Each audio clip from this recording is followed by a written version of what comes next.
Miren, dos temas breves que voy a tratar y es el artículo publicado por el presidente Fernández en el día de ayer sobre la situación de Venezuela y también las declaraciones del presidente Nicolás Maduro que ha causado revuelo en la comunidad internacional. Miren, ustedes saben que a raíz de las declaraciones de Donald Trump, que ha dicho que quiere comprar la isla de Groenlandia, que pertenece a Dinamarca, durante más de 600 años ha sido una posesión de Dinamarca. Entonces Donald Trump en reiteradas ocasiones lo ha dicho en tono muy, muy fuerte, al punto que la comunidad europea ha salido al frente y se ha pronunciado. Evidentemente que la Unión Europea, que es un aliado incondicional hasta cierto punto de los Estados Unidos, pues no está de acuerdo con esta declaración, porque ya atenta contra la integridad territorial y patrimonial de miembros de la Unión Europea. Entonces, si tú no defiendes los países que pertenecen a la Unión, pues mañana entonces puede ser por cualquiera. También la declaración de Donald Trump del asunto del anexar a Canadá como estado número 51 de los Estados Unidos, y entonces tomar por la fuerza, si es posible, el canal de Panamá, por la preferencia que dice y el dominio que dice Donald Trump tiene China sobre el mismo. Entonces esto ha traído como consecuencia que Nicolás Maduro entonces salga, yo diría que con la declaración un poco ridícula de que conjuntamente con Cuba y Nicaragua pues se preparan entonces para enfrentar a quien tenga que enfrentar, para iniciar una guerra si es necesario. No sé cómo tres de los países, yo diría que en peores condiciones en América Latina y en todo Occidente, pudiesen tener el potencial para ir a una guerra con alguien, con algún país de América Latina. Y bueno, entonces lo último que hace Nicolás Maduro es, después que se juramenta y toda esta chercha que se ha desatado después de la juramentación, es que conjuntamente con Brasil, que todavía no le ha reconocido como gobierno y que ha sido un crítico hasta cierto punto y que fue el que impidió que él forme parte de los BRICS, ¿verdad? Entonces ahora dice que con la ayuda, con el ejército de Brasil, entonces él podría estar interviniendo a Puerto Rico con esa fuerza militar para liberarlo del colonialismo, del yugo norteamericano. Evidentemente que estas palabras agresoras han sido interpretadas como una amenaza inminente por parte de las autoridades de Puerto Rico, como es el caso de la gobernadora recién electa. Ustedes saben que lo que tiene como una semana y algo que fue que tomó juramento la gobernadora, donde estuvo presente inclusive el presidente de la República Dominicana, Luis Abinader. Entonces ella le ha pedido a Donald Trump que actúe inmediatamente, que estas declaraciones no se pueden quedar como algo sin importancia y que el presidente Donald Trump debe de actuar inmediatamente en contra de la dictadura de Nicolás Maduro.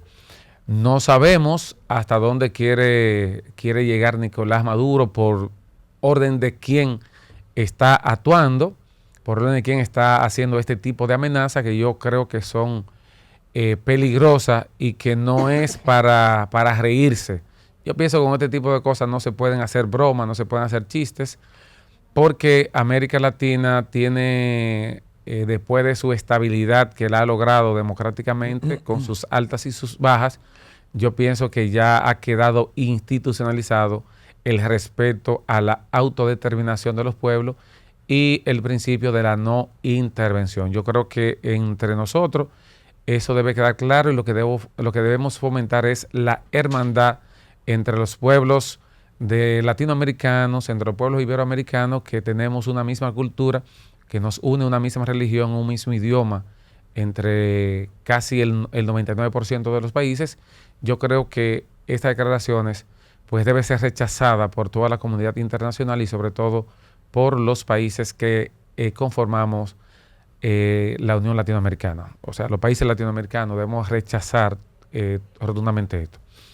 Por otro lado, el presidente Leonel Fernández, que ustedes saben que jugó su papel como observador internacional de las elecciones de junio pasado, julio, el 28 de julio pasado, en Venezuela, y que fue altamente cuestionado por jugar su rol únicamente de observador.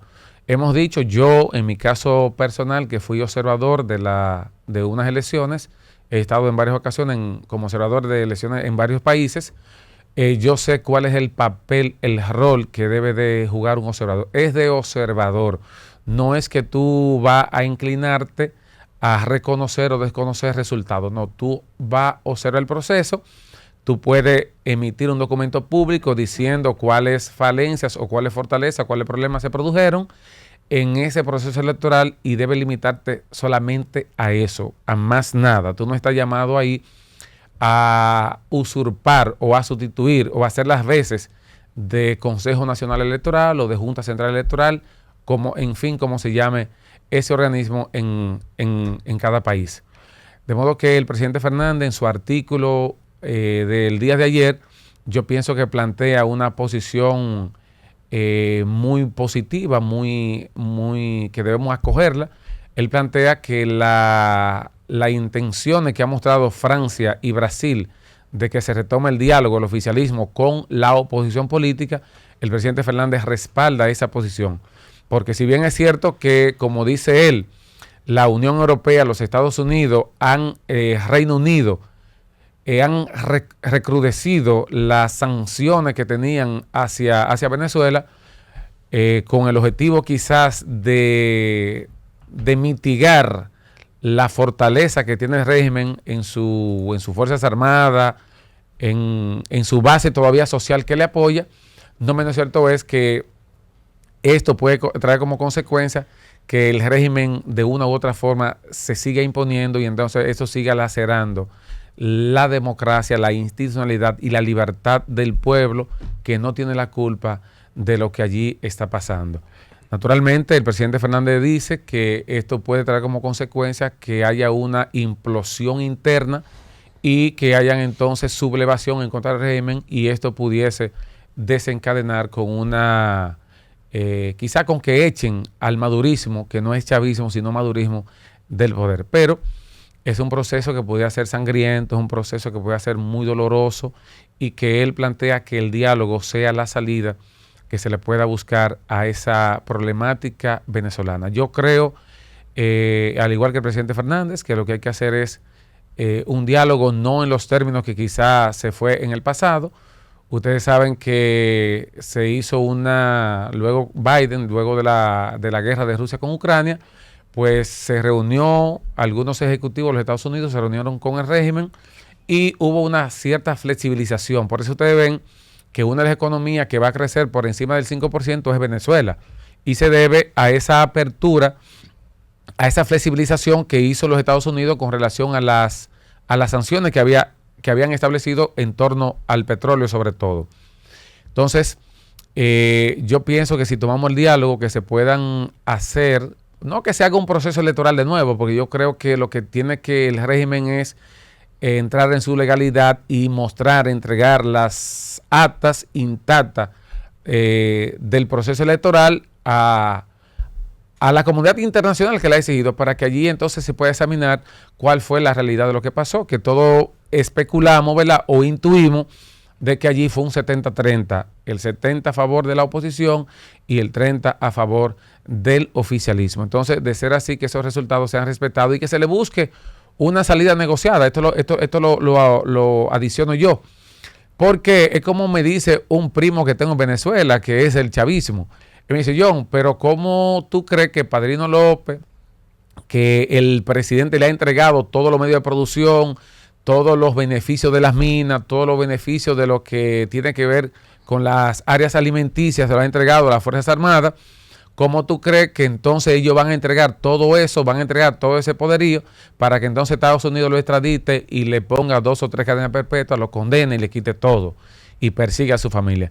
¿Cómo tú crees que lo va a hacer Diosdado? ¿Cómo lo va a hacer Maduro? Entonces yo pienso que ahí tiene cierta razón, y hay que buscarle una salida negociada para que el pueblo venezolano pueda reconciliarse, que los más de 8 millones de venezolanos que se encuentran exiliados por un exilio político, por represión política, por un exilio económico, ¿verdad? De sobrevivencia, como lo haría cualquier pueblo, cualquier ser humano, que parte de esas personas que desean retornar a su país, pues puedan retornar porque hay respeto hacia la democracia, de que ya ellos puedan insertarse al mercado laboral y al mercado productivo. Pienso que fue un error, tanto del chavismo como del madurismo, no tener no llevar la fiesta en paz, no tener un entendimiento con la clase empresarial. Ningún país, ninguna sociedad se va a desarrollar si no tiene una burguesía, como lo decía el profesor Juan Bosch, no se va a desarrollar si no tiene un empresariado, si no tiene una clase comercial económicamente protegida por el Estado, incentivada por el Estado. Yo pienso que ese fue un gran error que cometió el chavismo y el madurismo, y eso trajo como consecuencia una fuga de capital. ¿Quiénes se beneficiaron? Bueno, se benefició Panamá, se benefició República Dominicana, se benefició Colombia y todos los países que fueron prácticamente receptores de esa migración, que en muchos casos fue la gente más pudiente que se fue. Y la clase media, muchas de las clases de los cerebros que productivos de ese país, entonces se encuentran en el exterior. Yo creo que es una propuesta que dejamos sobre la mesa para que la comunidad internacional entonces pueda resolver este problema y se pierda menos.